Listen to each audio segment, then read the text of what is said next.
November 15, 2019. Cold rain hammering against the windows of the biggest mansion in Riverside, Connecticut.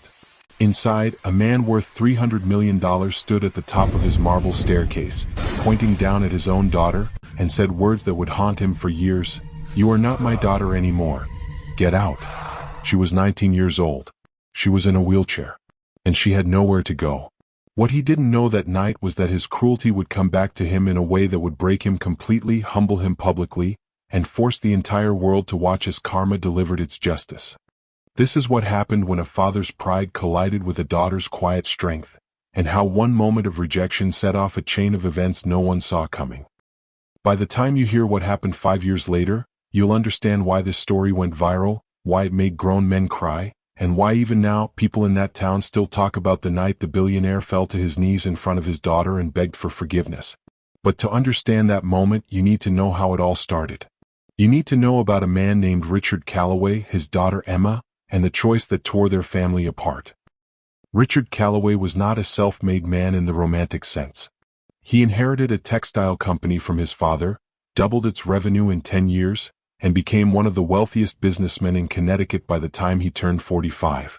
He owned factories, real estate, shares in 3 major hotel chains. His home was featured in Architectural Digest. His name appeared on charity galas, not because he cared but because it was good for his image. People respected him. Some feared him. But no one really knew him. And that was exactly how he wanted it. Richard was the kind of man who measured success in numbers, control, and reputation. Emotions were weaknesses. Vulnerability was failure. And anything that threatened his carefully constructed image had to be hidden or removed. His daughter Emma was the opposite. Quiet, thoughtful, with a gentleness that made people feel safe around her. She loved painting, especially watercolors. Landscapes mostly. Soft blues and greens that seemed to capture something peaceful, something her life never really had. She had her mother's eyes, people used to say. Warm brown, full of feeling.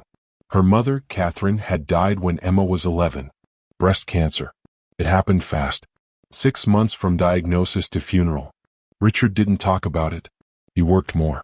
Traveled more. Left Emma in the care of a nanny named Grace Whitmore, a woman in her early 60s with silver hair and a soft voice who became the only mother figure Emma had left. When Emma was 13, she was in a car accident. Richard was driving. They were coming back from a mandatory family appearance at a company dinner. He was distracted, on a phone call, arguing with a business partner. He ran a red light. A truck hit them on the passenger side. Emma's spine was injured. She survived, but she would never walk again. Richard walked away with a few bruises. He paid for the best doctors, the best rehab, the best wheelchair money could buy. But he never once said he was sorry.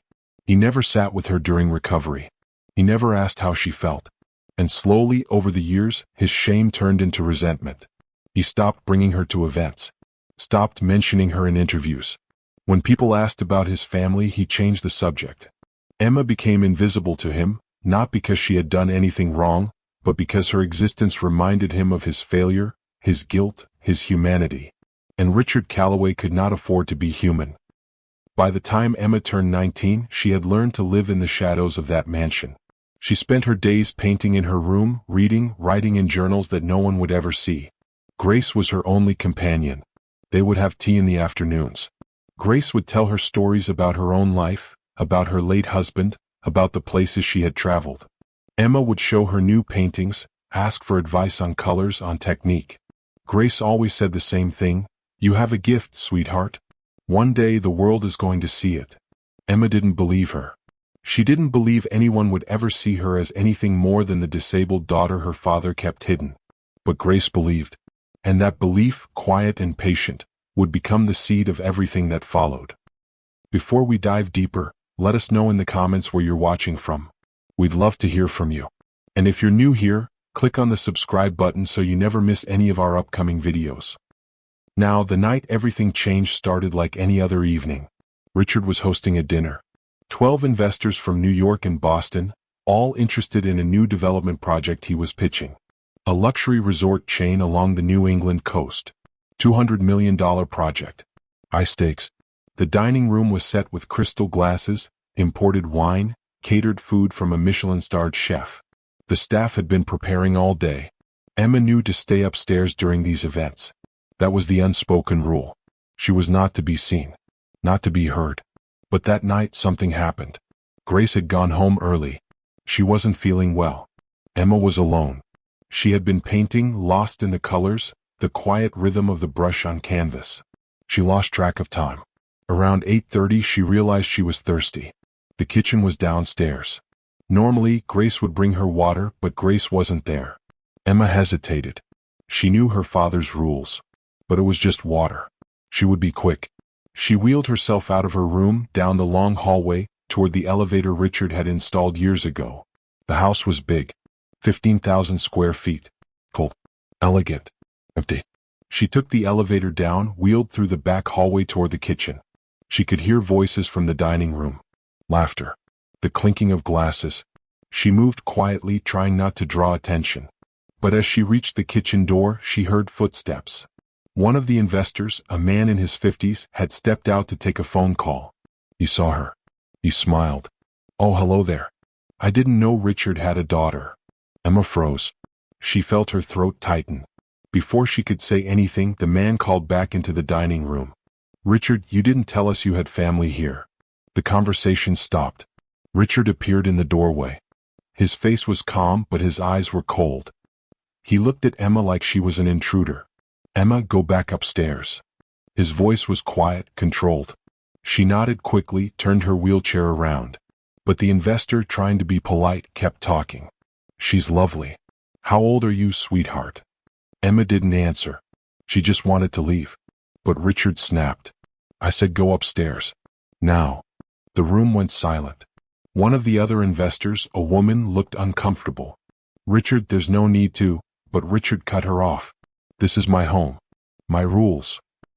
He walked over to Emma, leaned down, and said in a voice only she could hear, "You embarrass me."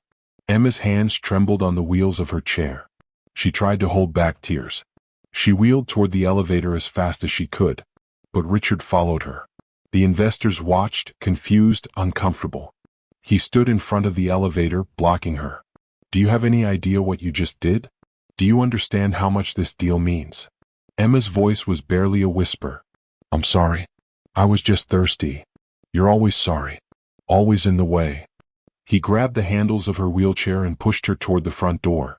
"Dad, please, don't call me that." He opened the door. Rain was pouring outside. Cold, heavy November rain. He pushed her out onto the front porch. Emma gasped. "Dad, what are you doing?" He looked at her with disgust. "You are not my daughter anymore. You are a burden I've carried long enough. Get out." "Where am I supposed to go?" "I don't care." He went back inside, slammed the door, and locked it. Emma sat there in the rain, shaking, sobbing, unable to believe what had just happened. The investors inside were horrified. 2 of them left immediately. The deal fell apart that night. But Richard didn't care. He poured himself another glass of wine and told the remaining guests that his daughter had emotional problems, that she often caused scenes. He lied. He protected his image. And outside, Emma sat in the rain, cold, wet, alone with nowhere to go. She tried calling Grace. No answer. Grace's phone was off. She had gone to bed early, unaware of what was happening. Emma sat there for 20 minutes, crying, shivering, until finally, a neighbor, an older man named Mr. Peterson who lived 3 houses down, saw her. He had been walking his dog. He rushed over, took off his coat, wrapped it around her. "My God, Emma, what happened?" She couldn't speak. She was shaking too hard. He wheeled her to his house, called his wife, and they brought her inside. They gave her dry clothes, hot tea, a warm blanket. Mrs. Peterson sat with her, held her hand, let her cry. "You're safe now, honey. You're safe." Mr. Peterson called Grace. She answered this time. When she heard what happened, she was furious. She drove over immediately, even though she was sick, even though it was late. When she arrived, she hugged Emma so tightly Emma thought she might break. "I'm so sorry, sweetheart. I'm so sorry." Grace took Emma to her own small apartment that night. It was cramped, modest, nothing like the mansion. But it was warm. It was safe. And for the first time in years, Emma felt like someone actually wanted her there. Grace made up the couch with blankets and pillows. She sat with Emma until she fell asleep. And the next morning, Grace did something Richard never expected. She called a lawyer. The lawyer's name was Monica Torres, a sharp, no-nonsense woman in her 40s who specialized in family law. Grace had found her through a friend. Monica listened to Emma's story, took notes, and said something that surprised both of them. "You're 19. Legally an adult. He can't just throw you out without consequences, especially given your condition and the circumstances. We can file for emancipation support, possibly sue for emotional distress and neglect. But more importantly, we can make sure you have access to the trust fund your mother left you." Emma looked up, confused. "What trust fund?" Monica raised an eyebrow. "Your father never told you?" It turned out that Catherine, Emma's mother, had set up a trust fund for her daughter before she died. $400,000, meant to be accessible when Emma turned 18. But Richard had been the trustee. He never told Emma about it. He had been using the interest to cover his own expenses, claiming it was for Emma's care. Technically legal but morally wrong. Monica filed the paperwork. Within 2 weeks, Emma had access to her mother's money. It wasn't a fortune, but it was enough. Enough to rent a small apartment. Enough to buy art supplies. Enough to start over. Richard was furious when he found out. He tried to contest it, but his lawyers told him he didn't have a case. The money was Emma's. He had no control over it anymore. And for the first time in her life, Emma was free. She rented a 1-bedroom apartment in a quiet part of town. Small but hers. Grace visited often, helped her set up, brought groceries, made sure she was okay. Emma started painting again, not just as a hobby but obsessively. She painted her pain, her loneliness, her anger, her hope. She painted the rain, the locked door, the cold marble floors of the mansion she had grown up in. She painted her mother's face the way she remembered it, soft and kind. She painted Grace's hands, old and gentle. She painted herself not as a victim but as a survivor. And slowly the paintings piled up. Dozens of them. Stacked against the walls of her tiny apartment, each one a piece of her story. One afternoon, about 6 months after she had left the mansion, Grace brought a friend to the apartment. His name was David Chin, a gallery owner in downtown Hartford. Grace had shown him photos of Emma's work on her phone. He was skeptical at first. Everyone thinks they know an artist. But when he walked into that apartment and saw the paintings in person, he stopped talking. He stood there for a long time just looking. Finally, he turned to Emma. "These are extraordinary. Have you ever shown these publicly?" Emma shook her head. "I've never shown them to anyone except Grace." David smiled. "Would you let me show them?" Emma hesitated. She was terrified. But Grace squeezed her hand. "You have a gift, sweetheart. Let the world see it." 3 months later, David organized a small exhibition at his gallery. 20 of Emma's paintings. He didn't use her full name in the promotional materials. Just her initials, EC. He wanted the work to speak for itself. The opening night was quiet. A few art students, some local collectors, a couple of journalists. Emma sat in the corner, nervous, watching people look at her paintings. And then something unexpected happened. People started talking. Not just polite comments, but real, emotional reactions. One woman stood in front of a painting of a locked door in the rain and started crying. A man stared at a portrait of hands holding a paintbrush and said, "I feel this. I actually feel this." By the end of the night, 3 paintings had sold. By the end of the week, all 20 were gone. And by the end of the month, Emma's work was being talked about in art circles across New England. A journalist from the Hartford Courant wrote a feature about the mysterious artist EC, calling her work raw, honest, and deeply human. The article went online. Got shared. A lot. Within 2 months, a gallery in New York reached out. They wanted to do a larger exhibition. 50 paintings. Emma couldn't believe it. She had gone from invisible to seen. From hidden to noticed. And she hadn't changed anything about herself. She had just been honest. She had just painted her truth. Meanwhile, Richard's life was falling apart. The deal he had been pitching the night he threw Emma out never happened. 2 of the investors pulled out immediately after witnessing what he did. The others lost trust in him. Word spread in business circles. Richard Calloway was unstable. Cruel. Not someone you wanted to partner with. His company started losing contracts. His reputation, the one thing he had valued above everything else, was crumbling. He tried to fix it, tried to spin the story, but people had seen enough. He started drinking more. Sleeping less. His health declined. He developed high blood pressure, acid reflux, insomnia. He was 62 years old and looked 70. His mansion, once full of staff and guests, became empty.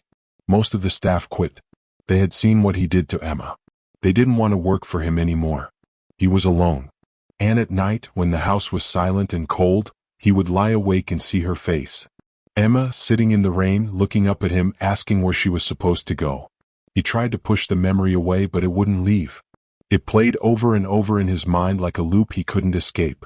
He told himself he had done the right thing, that she had embarrassed him, that he had no choice. But deep down, in a place he refused to acknowledge, he knew the truth. He had destroyed the one person who had ever loved him unconditionally, and now he was paying the price. 2 years after Emma left, Richard suffered a mild heart attack. He was at home alone when it happened. He managed to call 911. They got him to the hospital in time. He survived, but the doctors were clear. His lifestyle, his stress, his refusal to take care of himself were killing him. He needed to change. He needed to slow down. He needed to let go. But Richard didn't know how. He had spent his entire life building walls, and now those walls were the only thing holding him up. When he was released from the hospital, he went home to an empty house. No visitors. No flowers. No one checking on him. He realized for the first time in his life that he had no one. He had money. He had property. But he had no one. And that realization broke something inside him. He started thinking about Emma, wondering where she was, what she was doing. She was okay. He hired a private investigator to find her. Not to contact her, just to know. The investigator came back with a report. Emma was living in a small apartment in Hartford. She was an artist. She was doing well. She had a gallery show coming up in New York. Richard stared at the report for a long time. His daughter was an artist. She was successful. She was happy. And he had nothing to do with it. He wanted to reach out, but he didn't know how. What would he even say? Sorry didn't feel like enough. And his pride, even now, even broken and alone, still held him back. Then, in the spring of 2024, almost 5 years after he had thrown her out, Richard saw something that changed everything. He was flipping through a magazine, one of those glossy art publications his interior designer used to leave around the house. And there, on page 32, was a full-page photo of a painting. A girl in a wheelchair, sitting in the rain, looking up at a closed door. The caption read, "From the upcoming exhibition by rising star Emma Calloway, What We Carry. Opening May 10th at the Whitman Gallery, Manhattan." Richard's hands started shaking. He read the article. It talked about Emma's work, her journey, her honesty. It mentioned that she had been estranged from her family, that her art was about survival, about finding strength in abandonment. It called her one of the most important new voices in contemporary art. Richard put the magazine down. He sat in his empty living room and cried. Not polite tears, but deep, guttural sobs that came from a place he had kept locked for decades. He cried for his daughter. He cried for his wife. He cried for the man he had become. And for the first time in his life, he admitted the truth to himself. He had been wrong. He had been cruel. And he had lost everything that mattered because of it. He decided to go to the exhibition. He didn't tell anyone. He didn't make a plan. He just knew he had to see her. He had to see what she had become. On May 10, 2024, Richard Calloway drove to Manhattan. He parked his car 3 blocks away from the Whitman Gallery and walked. His hands were shaking. His heart was pounding. He felt like he might pass out. The gallery was packed. Hundreds of people. Critics, collectors, journalists, art students. Everyone was there to see Emma's work. Richard stood at the back, trying to stay unnoticed. He looked around at the paintings on the walls. There were over 60 of them, each one more powerful than the last. Paintings of loneliness. Paintings of hope. Paintings of hands reaching out. Paintings of doors locked and unlocked. And in the center of the room, the largest painting of all. A girl in a wheelchair sitting in the rain looking up at the sky. Not defeated. Not broken. Just waiting. Waiting for something better. Richard stared at it for a long time. He felt like he couldn't breathe. And then he heard her voice. "Thank you all so much for being here tonight." He looked up. There she was. Emma. Standing? No, sitting in her wheelchair at the front of the room holding a microphone. She looked different. Older. Stronger. Her hair was longer. She was smiling. A real smile. Not the scared, apologetic smile he remembered. This was the smile of someone who had survived. Someone who had won. She started talking about her work, about what it meant to her, about the journey she had been on. Her voice was steady, confident. The room was silent, listening. And then she said something that made Richard's heart stop. 5 years ago, I was told I wasn't enough. I was told I was a burden. I was told to leave. And for a long time, I believed it. I believed I was the problem. But then I realized something. The problem was never me.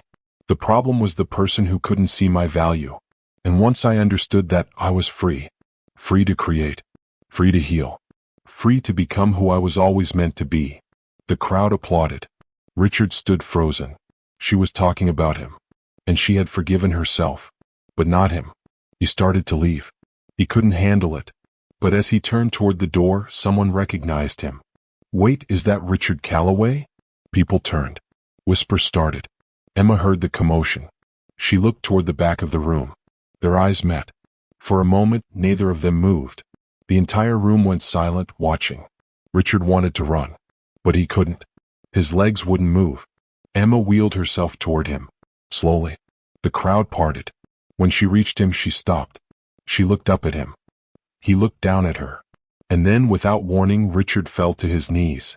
Right there, in front of everyone. He started sobbing. I'm sorry. I'm so sorry. I was wrong. I was cruel. I destroyed you. And you became this.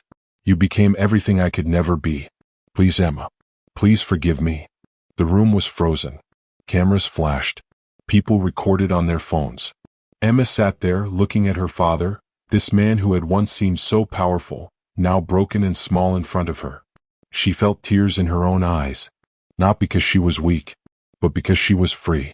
She reached out and touched his face. I forgave you a long time ago, Dad. I had to. Not for you. For me. Richard looked up at her, his face covered in tears. I don't deserve it. No, you don't. But I'm giving it to you anyway. She pulled him into a hug. He collapsed into her arms, sobbing like a child. The crowd watched in silence. Some people were crying. Some were recording. Some just stood there, witnessing something raw and real and human. When Richard finally pulled away, he looked at her and said, I want to be better. I want to be your father. If you'll let me. Emma nodded. It's going to take time.